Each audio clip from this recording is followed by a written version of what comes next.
Alright, so the Epic of Gilgamesh, Chapter 2. Now this gets pretty involved. This is the forest journey.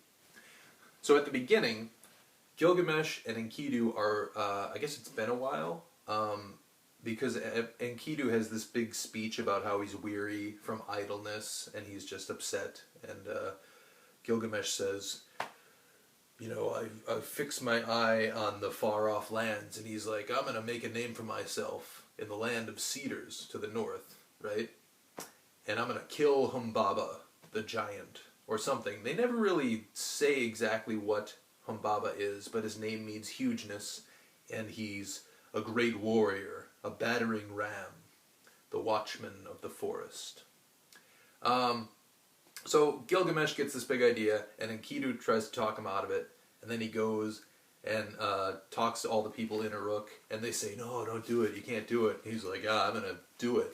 So they go. And before he leaves, he goes and says a bunch of prayers to Shamash, and then he goes to see his mother, Nimsum, and tells her to pray for him, and she does. And Shamash hears everybody's prayers, and he gives Gilgamesh strong allies. He gives them the great winds, the north wind, the whirlwind, the storm, and the icy wind, and the tempest and the scorching wind. So on Gilgamesh's side is all these wind powers that he'll call for later on. So they talk to the townspeople, and everybody's like, no, don't go. And he's like, I'm going. I'm going to take out Humbaba for no reason. And they're like, oh, you don't get it. He's really bad, you know, like he'll kill you, and he's a battering ram and whatever. He's like, yeah, okay, I'm going anyway. And they outfit him with a bunch of armor and like,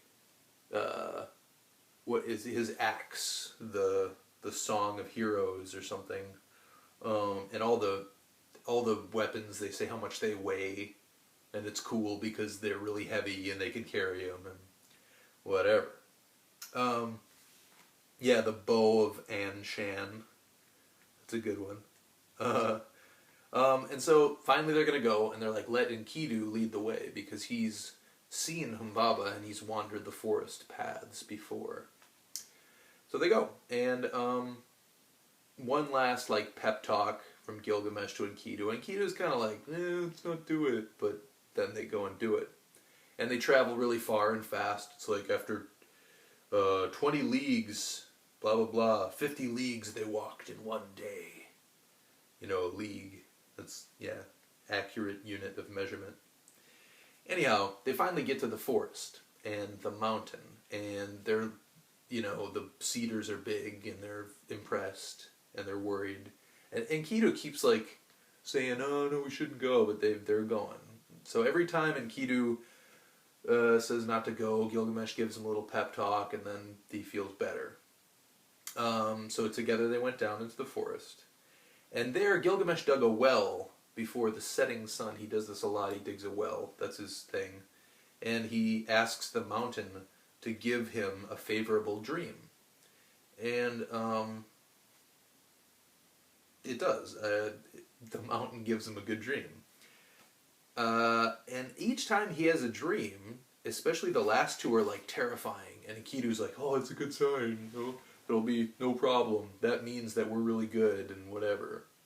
His first one, I seized a hold of a wild bull in the wilderness, and my arm was seized and my tongue bitten. And then I fell on my knee, and someone refreshed me with water from his water skin. And Enkidu's like, oh, that's a great dream. The wild bull, which you saw, was Shamash, the protector. And he goes on to say how it's a great dream. And there's another one. He stood in a deep mountain gorge, and the mountain fell. And he says, oh, that's a great, excellent dream. That means we'll surely win this battle. Yeah, so anyhow.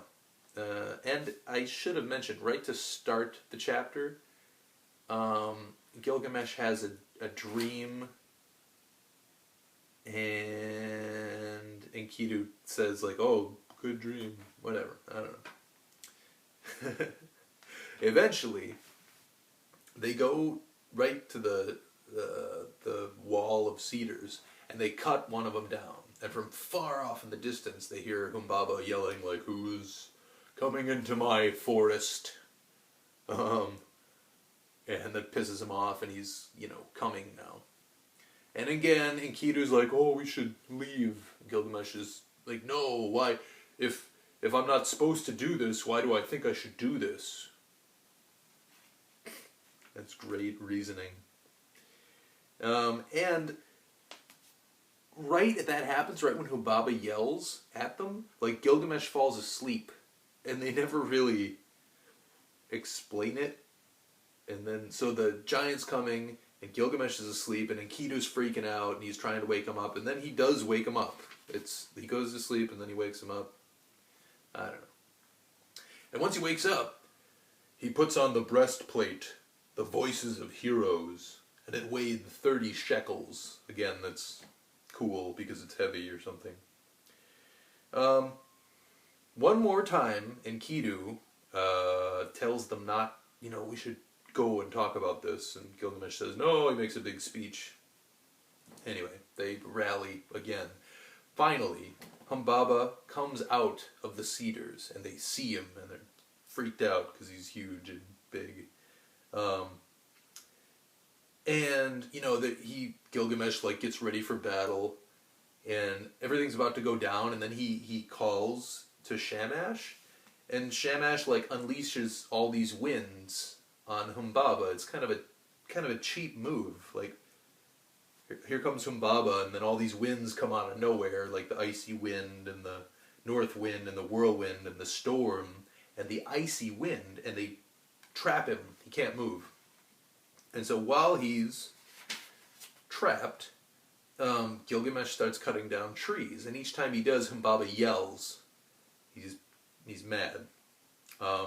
So he cuts down these trees, one after another. He cuts down 7 of them, and they cut and bound the branches and laid them at the foot of the mountain and set them on fire. And they do this 7 times.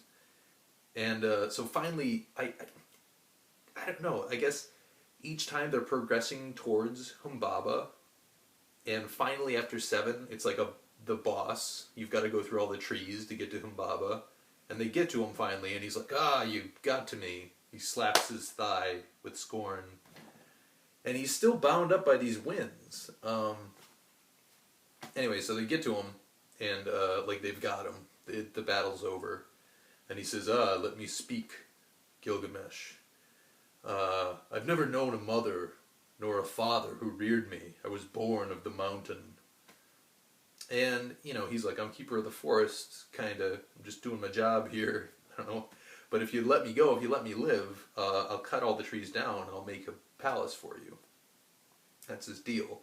And Enkidu says, "No, kill him. You gotta kill him now." And then Enkidu and Humbaba kind of yell at each other. "Oh, you should kill him." And then he's like, "No, you shouldn't kill him. That guy, shut up." And then he's like, "Kill him." Anyway. And then, finally, Enkidu wins out, and they just kill him. They slaughter him. Gilgamesh gives him a sword to the neck, and then Enkidu axes him, and he dies. And, he falls to the ground, and for 2 leagues all around, the cedars shiver, and the mountains roar, and everything. And now that he's dead, they cut down more trees. And they uncover the sacred dwellings of the Anunnaki. And I guess these are more like henchmen of Humbaba. And Gilgamesh cuts down the trees, and Enkidu clears the roots. And so then later, but the next sentence, they set Humbaba before the gods, specifically Enlil. And Enlil is pissed. He's like, why did you do this? That was the guardian of the forest, and you just killed him. And yeah, I don't know. And then he gives all of Humbaba's powers to the river, the lion, the stone of execration mountain. And that's kind of it. Like, the last thing is like, "O Gilgamesh, king and conqueror of the dreadful blaze, wild bull who plunders the mountain, who crosses the sea, glory to him, and from the brave the greater glory is Enki's." So not much is explained. They go on this quest, and wow, that was 10 minutes. I'm going to have to cut that down. That's what happened. Chapter 2. Yeah. Classic. Alright, later.